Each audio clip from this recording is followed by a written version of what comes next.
Hi there and Happy New Year to everyone. I hope you had a fantastic New Year's Eve and that you're starting the new year, first day of the new year, in a positive frame of mind. So if you're watching for the first time, my name is Marianne Hanson. I'm the owner and the counsellor at New Journeys Counselling. So I provide counselling not only to couples but also to individuals, and my specialist areas are relationships, but I also provide counselling for depression, for stress, and for low self-esteem. And I'm going to be launching my coaching page soon, and I'll kind of give you more information about that throughout this month. So something I wanted to talk about is something which I think affects many couples, and that is for people who are in relationships where they are broken up, so they're separated. Maybe it's an ex, there could even be a divorce, but they're still living in the same house. Now, I've been watching quite a few programs about this recently, where partners are living in the same house, and I'll give you some reasons. Hi, Lewis. Hi, thanks for tuning in. I hope you had a good New Year's Eve. So there are lots of people who, for whatever reasons, they cannot move out of the house that they're living in. However, the relationship is dead.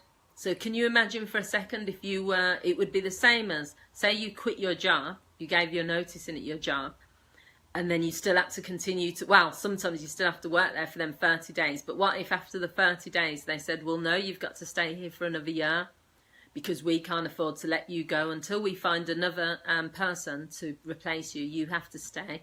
Imagine you're going to be in a situation where you're having to still go into that environment which you didn't want to be in, but you're going to somehow have to, you're going to have to handle it. Happy New Year to you as well, Lewis. Thanks for tuning in. So some of the reasons, first of all, I'm going to talk about the reasons. Then I'm going to talk about the issues that can come up if you are a couple that's living in the same home but leading separate lives because you're not together anymore. And then I'm going to talk about what you can do. Hi, Bangura. All I can see is someone, Bangura, but thank you. Happy New Year to you. So some of the reasons that people end up in this situation is because of a lack of finances.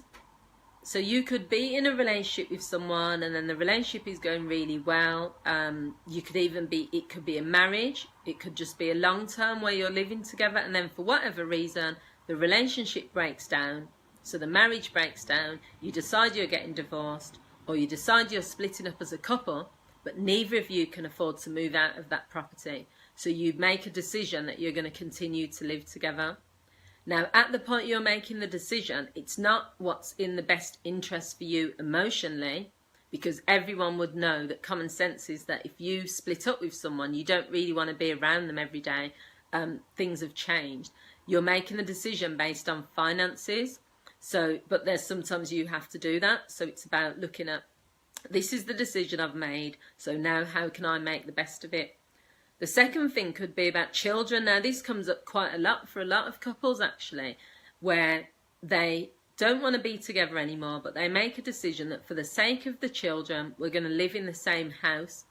And then at some point, when the children are older, or at some point, one of us will move out. Now, that could also be financial as well, because if the male in the relationship has bought the house, and then the female moves in, and then, they have children and they're a couple. The male, a lot of times, the man will not say to the woman that you have to move out with the kids. So he'll say, I'll find somewhere else to live. So then, therefore, you could be tied to that person until they've found somewhere suitable for them to live.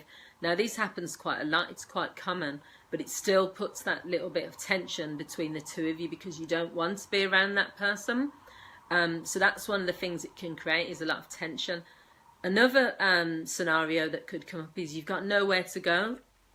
If you've thrown everything, all your eggs into one basket, and you've both decided you're going to live somewhere, you've got this tenancy agreement, you've put everything into it, and then the relationship ends. You probably wasn't planning on the relationship ending, so you therefore haven't thought about what's the next step. So you've got nowhere to go. Now, that's the worst position to be in, I would say, out of all the other scenarios, because with the finance scenario, there's going to be a point where that's going to turn itself around. With the decision that you're making to stay together for the children, that's more coming from a decent place, and it means at some point you're going to say, look, we need to go our separate ways. If you've got nowhere to go, you're in a position where you know what I mean, possibly you've given up and you're saying, well, I'm just going to stay here. I know that I don't really want to be with this person, the relationship's over, but, you know, we've both got a tenancy agreement here, we're both staying. You know, that can be the most volatile situation, because you're feeling that you're forced to stay in the house with this person. There's not going to be that level of, you're going to feel helpless and powerlessness. And when you feel those emotions, that's where the tension can sort of be a lot worse, really.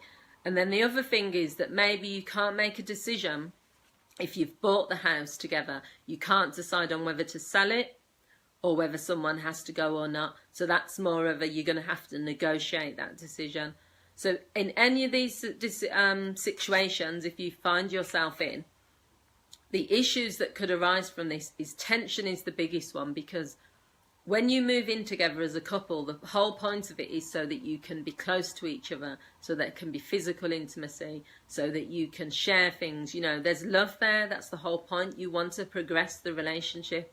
However, when that disappears, that you're still living with this person, the tension is going to come from the fact that I don't want this person here. You know, what are you doing here now? You know, I don't love you anymore, so I want you to go. But then that person isn't going. So you have to recognise that there's going to be some level of tension, because this is not what either of you want. So the first thing that you can do about it is to set some boundary issues. Boundary issues are not just around who's in the kitchen at what time, or, you know, I don't want you to encroach on this part of my life or whatever. You've got to also be realistic. You know, this is the home that you're going to share with each other, and although it's not ideal, you have to make it work for either of you, so both of you really. So what I would say is, put your feelings and emotions aside as much as you can.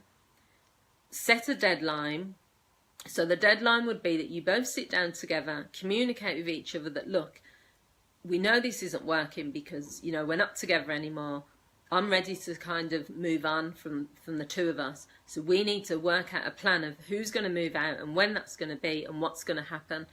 Because as long as you are staying together for any of those reasons, finances, the children, having nowhere to go, not deciding whether to sell or whatever, the tension is going to continue to be there. And as long as there's that tension, it's going to have an impact on you individually, but also on you as a couple. You're not together anymore, but say if you have children together, you're still going to have to co-parent. So stick to your routines that you would normally have done. Don't allow, like, the fact that you're living in this home and maybe you don't want to be living with each other. Don't allow that to impact on all the routines. If you used to go to the gym, you know, every morning, if you used to go out on a Friday night with the girls or with the boys, continue to do that, because that will help you to feel good about the situation. You need to maintain your routines. Have some boundaries. So another boundary that's really important is, don't get into a habit of sleeping with each other. Now, this can be really, really easy, because obviously there's that comfort there. There's that person there who you used to date. But if you get into a habit of still having a sexual relationship with the person that you're living with, knowing that the relationship is over, that is just going to complicate matters even more. And also then that's giving an indicator maybe to one of the parties that we can reconcile, and that, no, I don't have to look for somewhere else to live because, you know, things are getting better. So that's a clear boundary, if you can, not to break that one. Take action. You have to take some action yourself. If you're not comfortable in this situation and you know that maybe the other person isn't bothered, they're not going to move out, they don't care, they've got nowhere to go, they're not going to do anything about this, you take some action. Maybe get some advice from your solicitor. Maybe go to Citizens Advice Bureau. Think about what you can do. You know, you might need to sacrifice a few things, so maybe it might mean you moving out to somewhere smaller, just so that you can have peace of mind, because that's what it's about really. Is it's about when you're living in the same house but you've got separate lives, the only way you're really going to fully move on is if one of you sort of takes decisive action. So I hope you found this video useful. I'll leave all my details below. It's a new year. If there's things that are still impacting on your relationship, or things that are impacting on you as a person, then please feel free to send a message to me.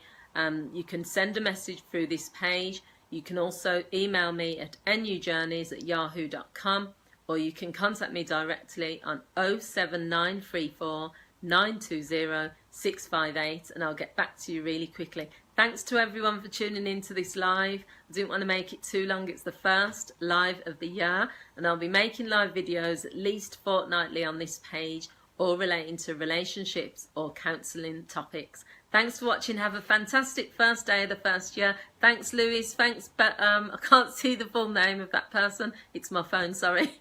Have a fantastic day. Bye. Thank you.